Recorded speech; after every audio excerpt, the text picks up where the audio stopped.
तो ये जो तस्वीरें आप देख रहे हैं, ये वीडियो जो आज तक पर आप देख रहे हैं, ये काबुल एयरपोर्ट में हुए धमाके से 1 घंटे पहले की तस्वीरें हैं, जब इस इलाके में फायरिंग हुई। और इस फायरिंग के बाद ही एक के बाद एक 2 धमाके एयरपोर्ट के पास हुए। 2 तस्वीरें आपको दिखा रहे हैं, और इन तस्वीरों को देखकर आप समझ सकते हैं कि उस वक्त लोग कितनी दहशत में थे। हर तरफ चीख पुकार मचा है, लोग जहां तहां अपनी जान बचाने के लिए भागते आपको नजर आ रहे होंगे। धमाके से पहले फायरिंग हुई, जिसके बाद इस इलाके में भगदड़ मच गई, लोग अपनी जान बचाने के लिए भाग रहे थे। क्या महिला, क्या बुजुर्ग, क्या बच्चे, हर तरफ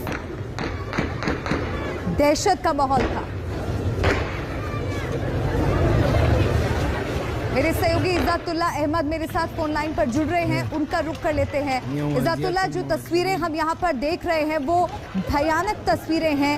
देखा जा सकता है, समझा जा सकता है कि किस तरह का मंजर वहाँ पर उस समय लोगों के सामने था। और क्या ताज़ा अपडेट इस वक्त आपके पास? आवाज़ फिलहाल मैं काबुल नेशनल एयरपोर्ट के नज़दीक में हूँ। इधर हालात बहुत खतरनाक है, और जो सिक्योरिटी लोग इधर है तालिबान, वो कहते हैं कि अंदर कोई प्रेस वालों भी इजाज़त नहीं दे सकते, और एहतिमाल भी है कि दूसरी धमाका भी हो जाएगा। इधर जो लोग खड़े हैं बहुत डर रहे हैं, लेकिन एयरपोर्ट के अंदर जाने नहीं दे सकते। दो लोग जो अमेरिकन डॉक्यूमेंट्स है उसके पास, और कनाडन डॉक्यूमेंट्स है उसके पास, उन के लिए इजाज़त दे सकते हैं, लेकिन प्रेस वालों को और अनादर लोगों के लिए इजाज़त नहीं दे सकते हैं। इज़्ज़तुल्लाह, क्या एयरपोर्ट पर इस वक्त भी लोगों की भीड़ जमा है? सुरक्षा को लेकर क्या कोई बंदोबस्त वहां किए गए हैं? यस बहुत लोग खड़े हैं लेकिन इजाज़त नहीं दे सकते हैं। लोग बहुत ज्यादा है, बहुत बिरुबार है इधर। सिक्योरिटी लोग कोई इजाज़त नहीं दे सकते हैं। और ईबे कहता है कि एयरपोर्ट से दूर रहो है क्योंकि दूसरी धमाके के इस्तेमाल भी है जी। और लास्ट डे जो धमाका हुआ था उसने लास्ट नंबर जो है 120 आम लोग जख्मी हुए और 16 मर चुके हैं। इसमें भी 13 अमेरिकन सोल्जर भी शामिल है। इज़्ज़तुल्लाह, आप भी अपना ख्याल रखें, सुरक्षित रहिए और अपडेट्स के लिए आपके पास वापस आएंगे। तो काबुल धमाके में मरने वालों की संख्या 100 के पार पहुंच गई है। हर तरफ चीख पुकार का मंजर, मातम ही मातम। एयरपोर्ट पर अब भी लोग अपनों की तलाश कर रहे हैं। अपने 13 कमांडो को खोकर अमेरिका भी गुस्से में है। राष्ट्रपति बाइडेन ने हमलावरों को चेताया है और कहा है कि माफ नहीं करेंगे। We will not forgive, we will not forget. ढूंढ कर सजा दिलवाएंगे। हमले की जिम्मेदारी ISIS खुरासान ने ली है। तो काबुल में धमाका हुआ है, लेकिन ये धमाका पूरी दुनिया के लिए एक बुरी खबर लेकर आया है। पूरी दुनिया को इस धमाके ने दहला दिया है।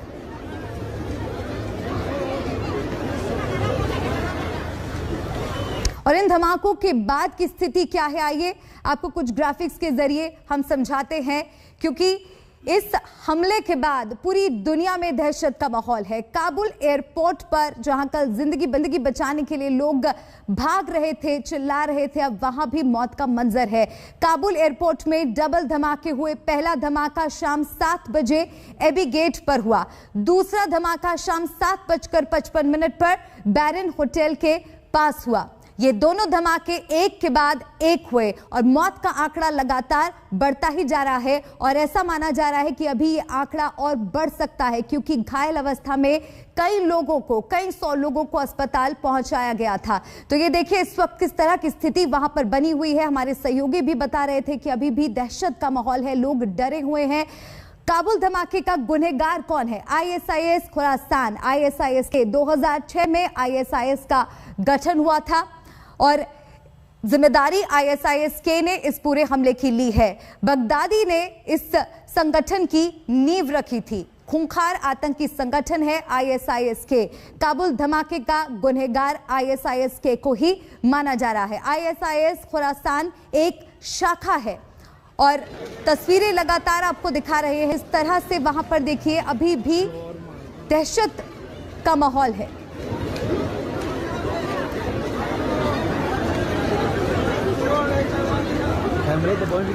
और लगातार इस बड़ी खबर पर तो नजर हमारी बनी हुई है। अपडेट्स आप तक पहुंचाते रहेंगे। फिलहाल आपको ले चलते हैं दिल्ली के मुख्यमंत्री अरविंद केजरीवाल की प्रेस कॉन्फ्रेंस में। सोनू सूद से मुलाकात के बाद ये प्रेस कॉन्फ्रेंस फोन करके पूछते रहेंगे। और कई बार बच्चे स्ट्रेस में होते हैं। हमने देखा है कि इस वाले एज ग्रुप के अंदर सुइसाइड्स भी बढ़ते जा रहे हैं। स्ट्रेस में होते हैं, इमोशनल स्ट्रेस में होते हैं। तो अगर उनके साथ कोई है जिसके साथ वो मन हल्का कर लें तो वो बड़ा उसका अच्छा इम्पैक्ट पड़ता है। तो देश के मेंटोर कार्यक्रम के लिए सोनू सूद जी हमारे ब्रांड एम्बेसडर बनने के लिए तैयार हो गए हैं, जिसके लिए मैं उनका बहुत बहुत शुक्रिया अदा करता हूं। उन्होंने कहा है कि वो भी कुछ बच्चों के मेंटोर बनेंगे और वो लोगों को अपील करेंगे, देश भर के लोगों को, कि वो भी मेंटोर बने। अब मैं सोनू सूद जी से रिक्वेस्ट करूँगा कि वो thank you so much Arvind sir, Manish sir, Raghav भाई, for giving me this opportunity कि आज मैं इस प्लेटफॉर्म के पे हूँ विजनरीज़ के साथ। मैं सर को विजनरी इसलिए बोलता हूँ कि जब एजुकेशन का नाम आता है तो देश में दिल्ली का नाम हमने हमेशा देखा है कि अगर एजुकेशन हो तो दिल्ली जैसी हो।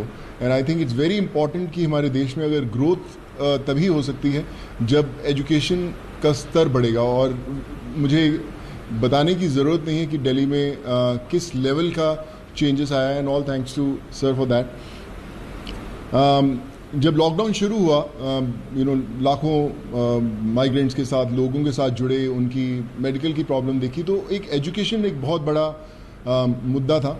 पहले लॉकडाउन में करीबन 2000 से 2200 बच्चों को हमने पढ़ाया और अभी करीबन 20,000 बच्चों को एज सू चैरिटी फाउंडेशन हम लोग पढ़ा रहे हैं।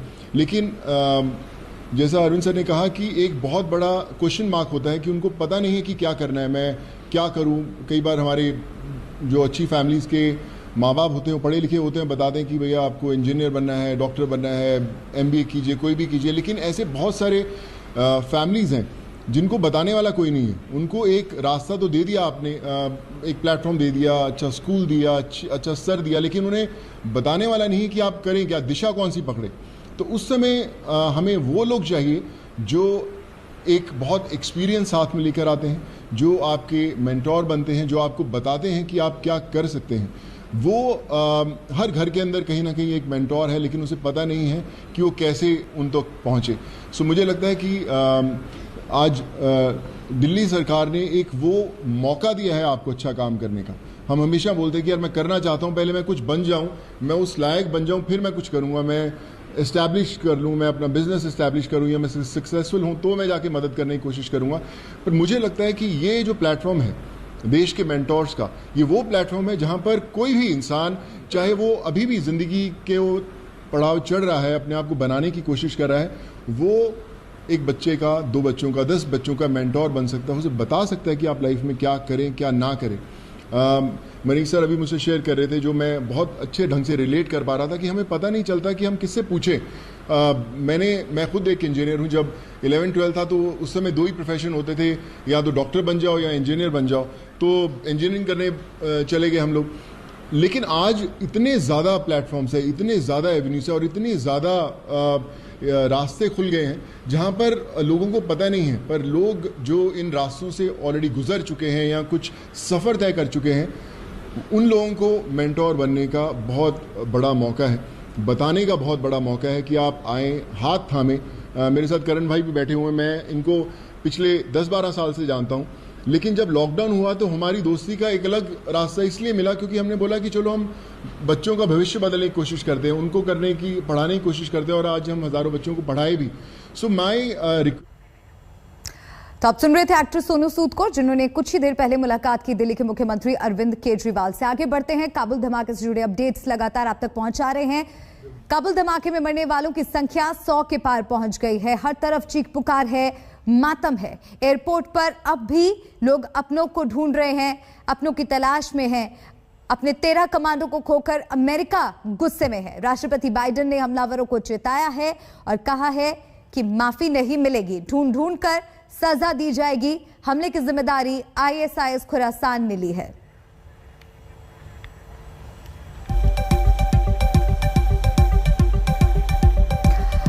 और अब देखिए काबुल में धमाके के बाद का मंजर, देखिए ये ground report. I'm going to now to hospital on the way. You see in the photo, in a video, the people are killed in this explosion to the airport area. Now I'm on the way, go to the emergency hospital, to the Kabul emergency hospital. You're waiting for the new report from India today. And also you see the people, they're civilian people, they want to travel to other countries. They're lining up outside the airport and they are killed by one explosion and outside of the airport. This guy is injured in this explosions. You see, I want to go to hospital in my car. This is my car and this guy is injured in the explosion today in airport area. There is not a place for some injured and killed people. I want to travel and displace this injured people to other hospital from emergency of Kabul. Look on video, a lot of people injured in the today explosion on airport. Unfortunately, some guys martyred in the outside the airport. They are civilian people. And there are some people disappeared in these explosions. Now you look and see in the video a lot of injured people. They are civilian, they came to a hospital, they're emergency and they don't have a good health. We are here outside the emergency hospital. You see in the video a lot of people standing here for our injured and killed. There are a lot of people come here in the hospital. We try to make a best report from Kabul. Shikib Nazari Kabul से हमारे संवाददाता हमारे साथ जुड़ रहे हैं। शिकिब का रुख करते हैं। शिकिब, इस वक्त फिलहाल अगर स्थिति की बात की जाए तो क्या तस्वीरें हैं वहां से?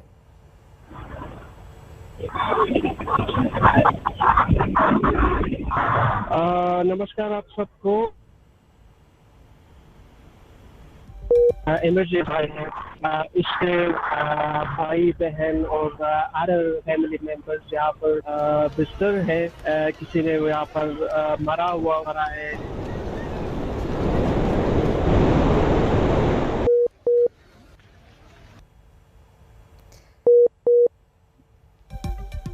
कुछ तकनीकी दिक्कत की वजह से शिकिब का दोबारा हम रुख करने की कोशिश करेंगे। लगातार ग्राउंड जीरो से हमारे सहयोगी, हमारे संवाददाता एक एक तस्वीर, एक एक अपडेट आप तक पहुंचा रहे हैं। काबुल में जो सीरियल ब्लास्ट हुए हैं उसके बाद अभी भी स्थिति वहां पर चिंताजनक बनी हुई है। नजर हमारी इस बड़ी खबर पर लगातार बनी है। फिलहाल वक्त एक बहुत छोटे से ब्रेक का है, जल्द लौट रहे हैं। अपने 13 मरीन कमांडो को खोकर अमेरिका सदमे में है। व्हाइट हाउस में अमेरिकी झंडा झुका दिया गया है। 9/11 के बाद अमेरिका पर यह सबसे बड़ी आतंकी चोट है। लगातार अमेरिका भी वहां पर रेस्क्यू ऑपरेशंस चला रहा है। अमेरिकन ट्रूप्स वहां पर अपने लोगों को हिफाजत से अमेरिका वापस ले जाने की जुगत में लगे हुए हैं।